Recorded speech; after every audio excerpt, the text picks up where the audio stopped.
Lucía, ¿cómo estás? Bien, muy bien, con muchas ganas de que llegue el día de mañana. Porque eso es lo que pasa, ¿no? Digamos, estamos el 27 de junio, un día antes del gran día. ¿Cómo te sientes? Debes estar lleno de nervios. Algo así como mediodía. Estamos, sí, realmente muy expectante, nervios, por supuesto, porque es una responsabilidad inmensa.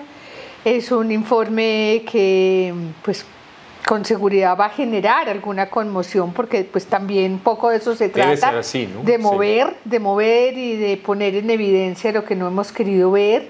Lo hemos hecho con mucho cariño, con mucho juicio, cuidando cada palabra, cuidando cada expresión, cuidando que todos los testimonios realmente sean importantes para la gente, que las víctimas se sientan representadas ahí y que el país encuentre en él una razón para construir realmente las transformaciones que son necesarias.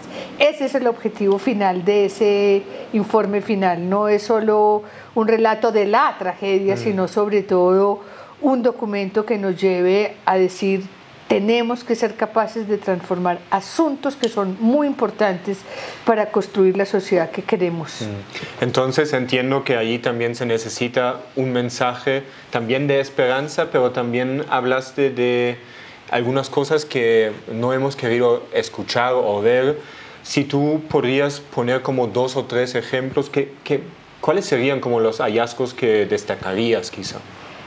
Sí, pues uno diría, Estefan, que lo primero es como pedirle a la gente que abra el corazón para querer entender, que esa fue la tarea que hicimos, entender qué es lo que ha pasado en este país, y de ahí es que devienen los hallazgos. Los hallazgos son como una intelección sobre todo ese montón de cosas que oímos, que son más de 17.000 entrevistas, que son más de 1.000 informes recibidos de organizaciones de todo tipo, desde la ANDI, la Asociación Nacional de Industriales, hasta informes de mujeres en los territorios.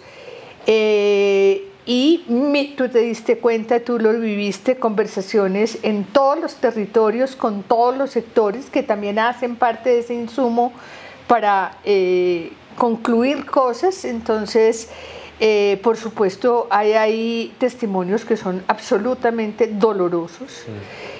Son testimonios de todos los sectores, de lo que les pasó, lo que le pasó a la gente, lo que nos pasó a nosotros, porque eso que le pasó a la gente nos pasa a nosotros, porque la sociedad se ha sentido también afectada, y lo que queremos es que construyamos empatía con ese dolor, es lo más importante.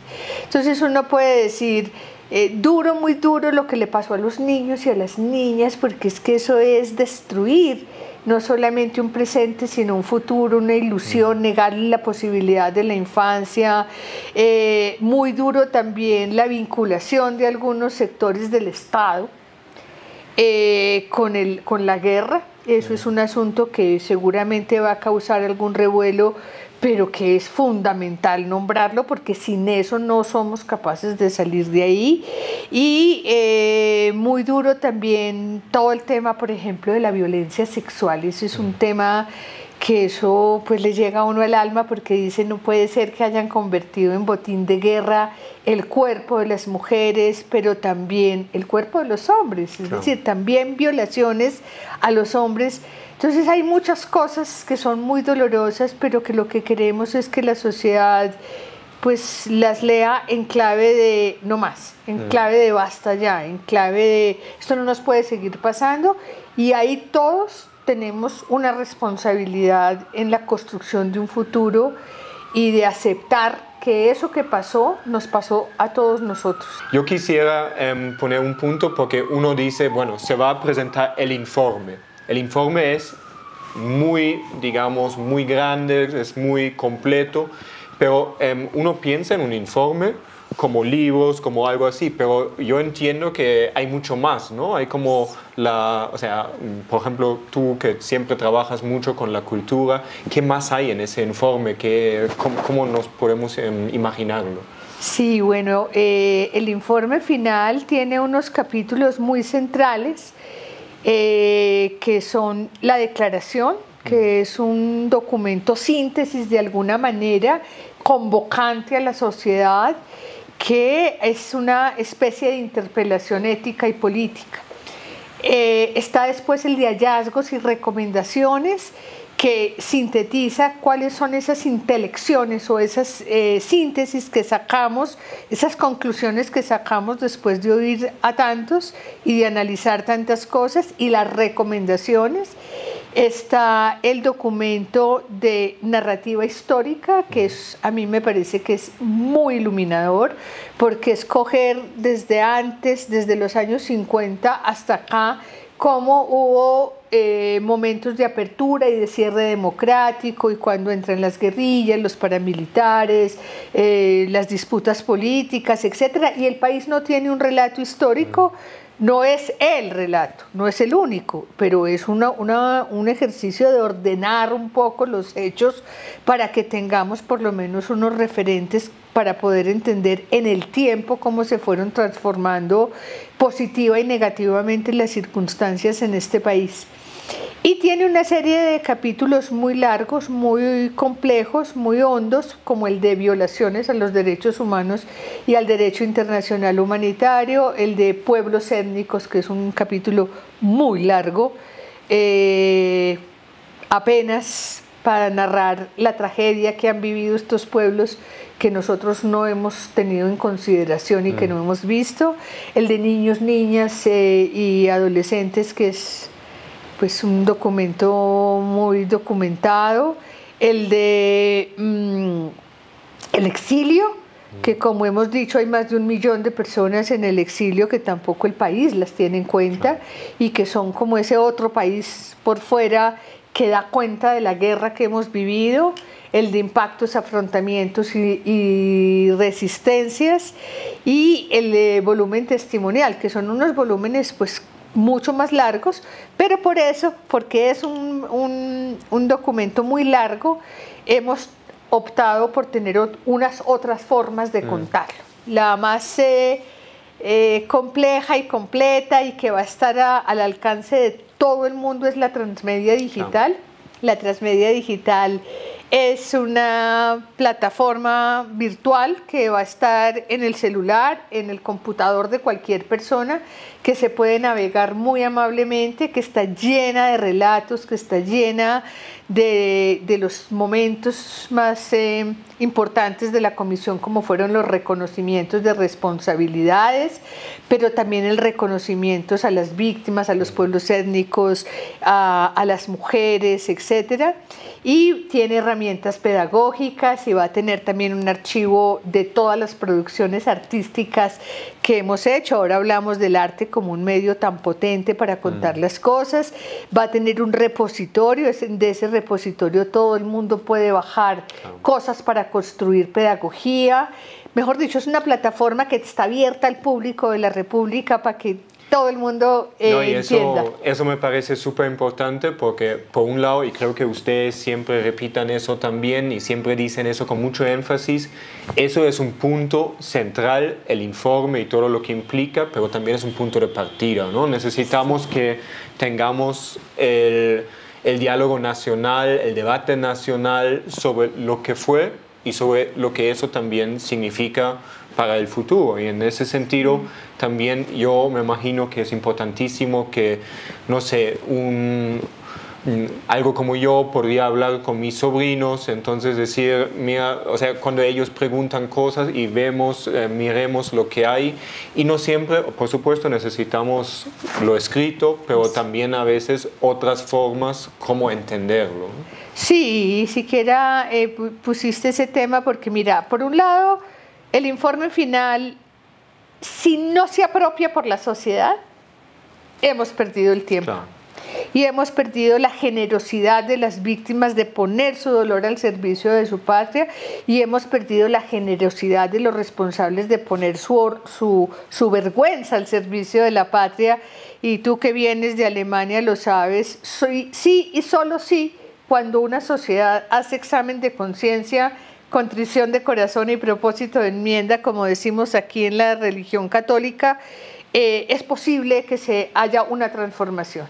Ese documento no está hecho solo para el gobierno, ese documento no está hecho para los especialistas, tratamos de escribirlo en llano castellano, pero además todas estas piezas son precisamente para que tus sobrinos, para que mis nietos, para que los maestros se puedan meter y navegar y construir ciclos de cine, construir herramientas pedagógicas a partir de cuentos que están hechos en dibujos animados. Bueno, nos hemos enloquecido pensando cómo más entregamos esto para que se convierta en esa disculpa para conversar sobre el país, para conversar sobre lo que somos y sobre lo que hemos tenido que transformar y todavía no hemos transformado. Entonces, bueno, hay otros medios. También quiero contarte que el informe como archivo pues va a quedar a disposición lo que es público, porque hay cosas que son privadas porque le hemos dicho a la gente. Importantísimo que eso quede guardadísimo, por supuesto, claro. Sí. Y que quede guardado y protegido, porque le hemos dicho a las víctimas, venga, hable, que no vamos a contarle a nadie que usted dijo esto. Entonces ahí hay unos documentos, la mayoría de las entrevistas son muy privadas, hay otras personas que dijeron no importa, se pueden circular. Esas van a estar seguramente en el archivo general de la Nación, o estamos pensando en entregárselas al sistema para que después haya un archivo general de la paz y seamos capaces de construir en Colombia un archivo de la paz. Hoy tenemos el archivo de derechos humanos de la Comisión de la Verdad más grande del mundo, dicen los especialistas, y es una belleza, pero también vamos a dejar todo el sistema. Es decir, vamos a dejar el software funcionando para que siga produciendo verdad, porque esta no es la verdad, lo que tú decías en esa pregunta, este es un aporte a la verdad. Y si nosotros dejamos ese sistema que puede seguir cruzando datos, que puede seguir haciendo ingeniería de datos, o minería de datos, como dicen los especialistas, pues los expertos o los maestros o los investigadores van a seguir produciendo información.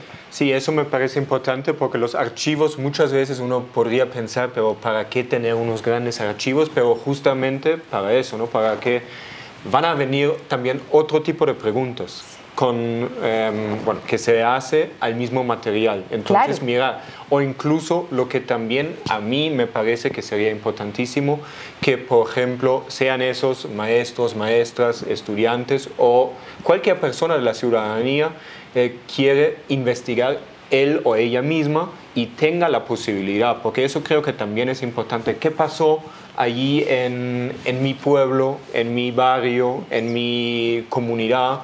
Y eso creo que también es parte de la apropiación, y para eso se necesita, por supuesto, también ese material, ¿no? Y también algo que creo que, aparte del archivo, es todo el tema del museo. Cuéntanos un poco sobre ese museo, que sabemos que ya se está construyendo la parte de la planta física. Eso por lo menos las personas que están en Bogotá seguramente lo saben, han pasado varias veces, pero cuéntanos un poco cómo es la dinámica del museo. Sí, el decreto que nos creó tuvo la fortuna de pensar que la Comisión de la Verdad debe dejar sus conclusiones en el Museo Nacional de la Memoria. El Museo Nacional de la Memoria se viene construyendo 2 años atrás, está en cabeza del Centro Nacional de Memoria Histórica, y una vez termine nosotros vamos a dejar ahí una síntesis tanto de los hallazgos como de las recomendaciones, para que muchas personas que puedan visitar el museo lo reconozcan, puedan interactuar también, porque va a ser una exposición contemporánea, es decir, una exposición que también tiene posibilidad de interactuar, que sea una inmersión también, una experiencia vivida a través de la museografía que estamos pensando hacer. Y lo otro es que desde ya estamos pensando cómo esa exposición puede tener formas de circular por el país, por otros museos o por otros centros de memoria.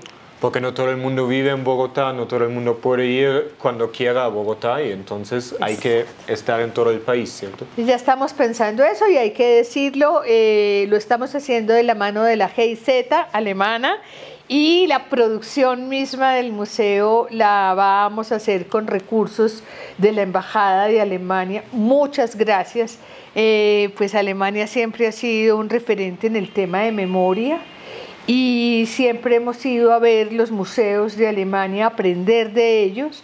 Esta vez yo volví porque cuando estuve en el Museo Casa de la Memoria ya había ido a tomar nota de muchas cosas y he aprendido muchas cosas, pero esta vez volví con otras preguntas. ¿Cómo es la mejor manera de dejar ese museo? Entonces vamos a dejar en el museo lo que queda aquí en el Museo Nacional, unas guías para hacer las exposiciones itinerantes y una pedagogía también, una mediación que puedan hacer para que niños, por ejemplo, puedan estar entrar al museo, niños de cierta edad en adelante también. Yo no creo que sea una experiencia para chiquitos, pero que tengamos manera de contarle a los niños y a los jóvenes pues cosas que también los interpelen a ellos en su edad como ciudadanos.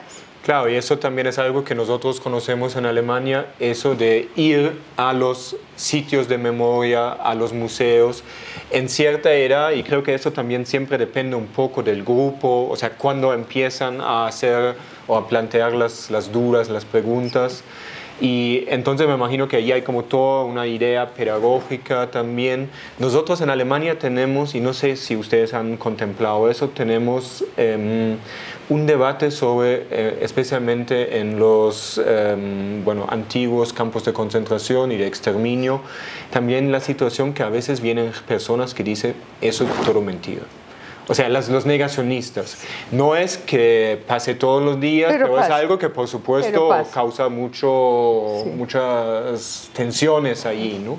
Ustedes han también contemplado cómo, o sea, si hay como polémicas ahí, o sea, habrá personas que, digamos, que estén informados en eso, o cómo Claro, sería? claro, en el museo tenemos que tener unos mediadores que estén muy formados.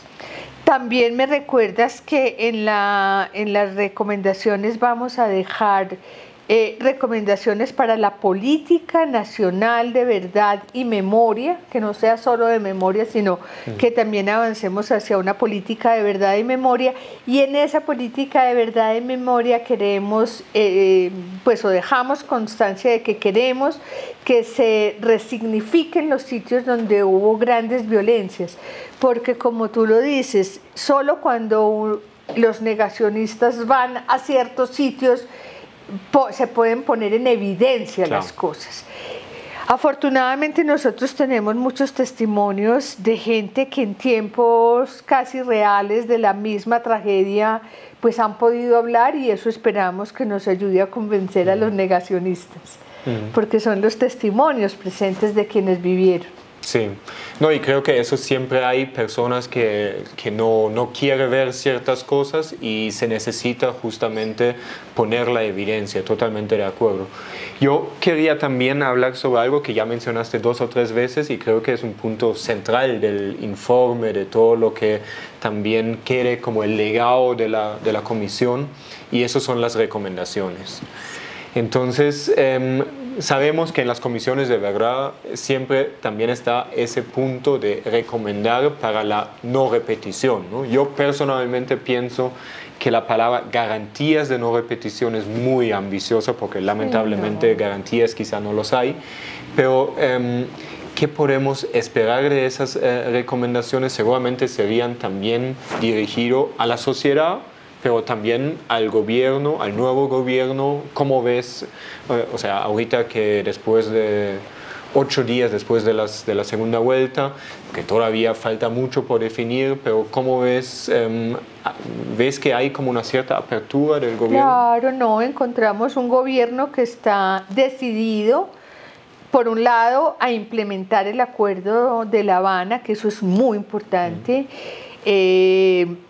no solamente porque se implementen las estrategias que allí quedaron consignadas, que son bastante serias y necesarias y coinciden completamente con las recomendaciones que estamos dejando, sino también porque se necesita un gobierno cuya narrativa sea esa, cuya narrativa sea la paz, cuya narrativa sea corregir aquellas cosas que nos han llevado a la permanencia y persistencia del conflicto armado. Entonces, en ese sentido, creemos que hay una apertura importante.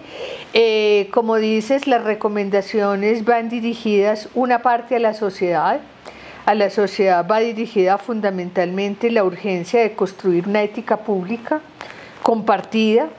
Nosotros tenemos que refundar aquí una noción del otro que ha estado ya muy cargada de enemigos, de odios, de herencias, y que necesitamos saber que esa noción del otro que es tan acotada aquí, nosotros siempre estamos pensando si es de derecha, si es de izquierda, si es capitalista, si es izquierdista, si es sindicalista, si es empresario. Tenemos muchos prejuicios, y con esos prejuicios no es posible construir la paz, la convivencia armónica. Entonces, muy en el centro está eso, esa urgencia de construir una nueva ética pública compartida y un reconocimiento y valoración de la diferencia.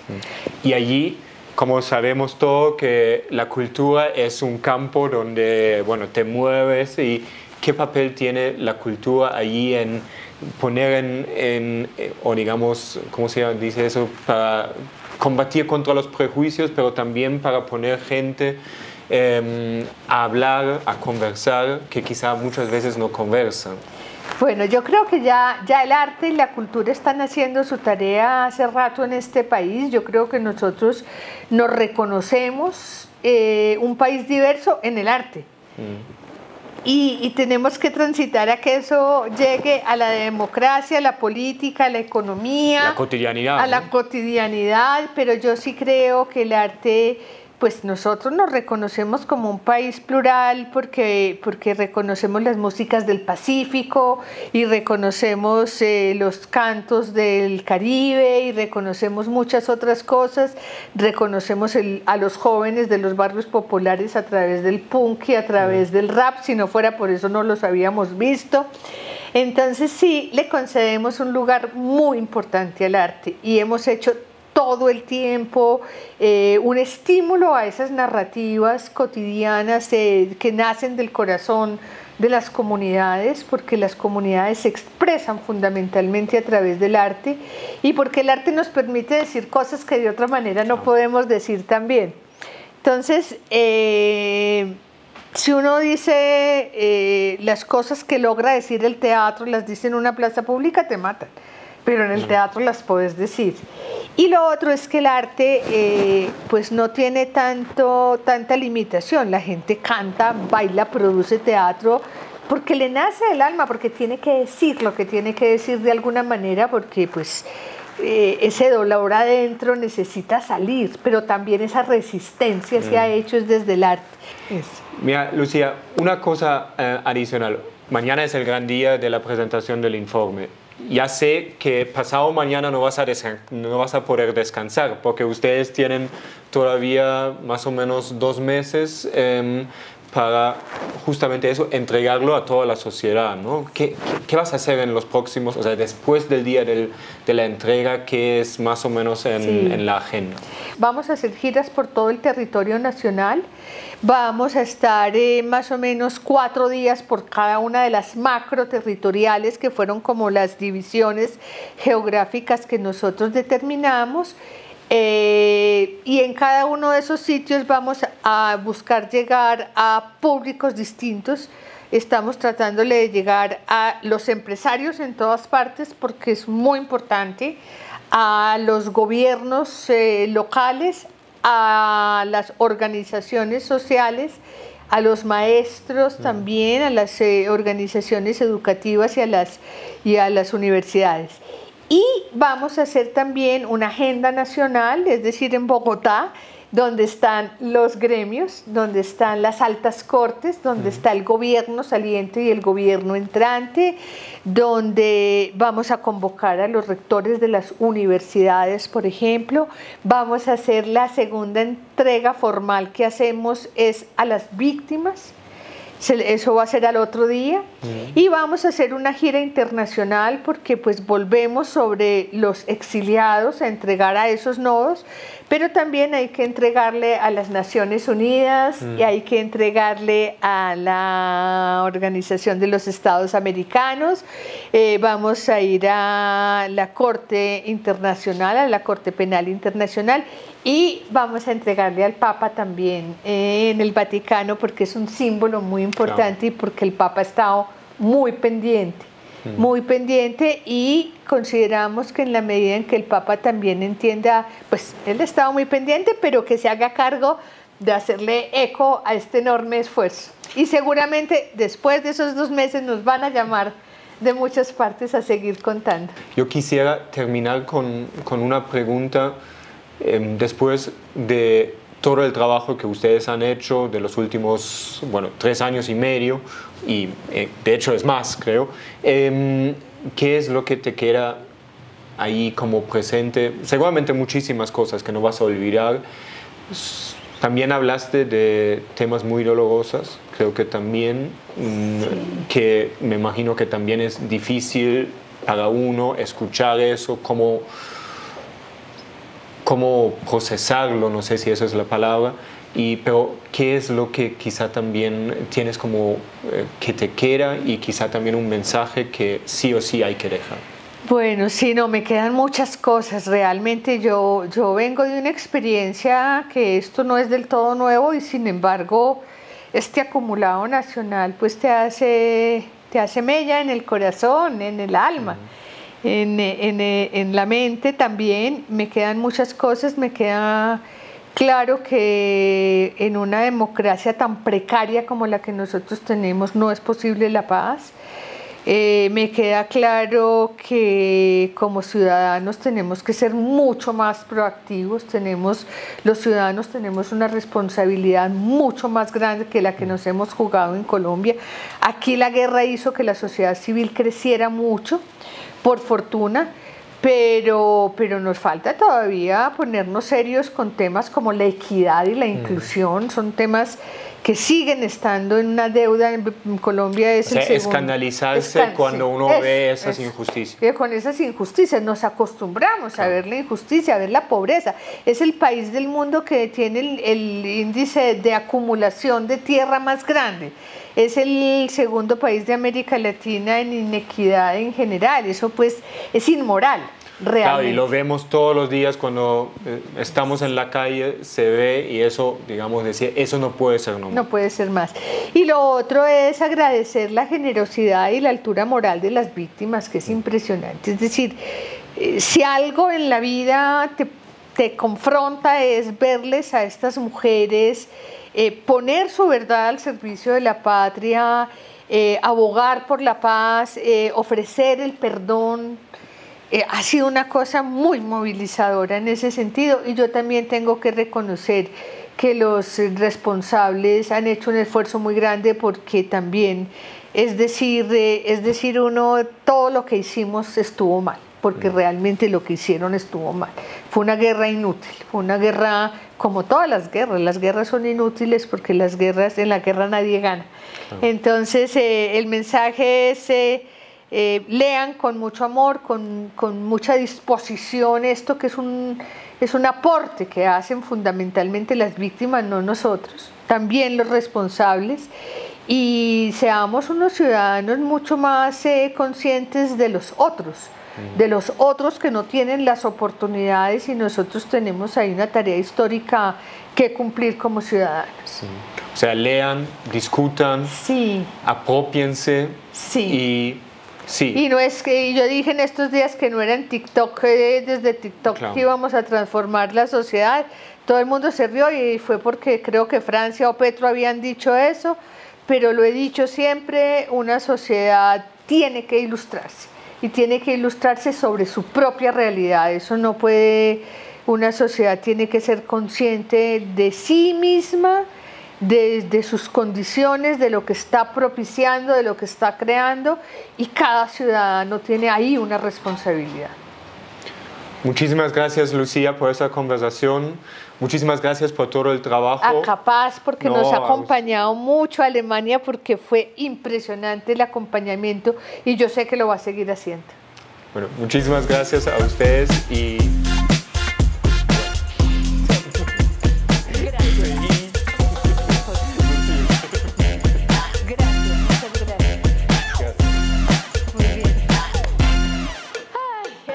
¿Recibieron algo? Nadie. No. Las dos niñas no quisieron. Nada.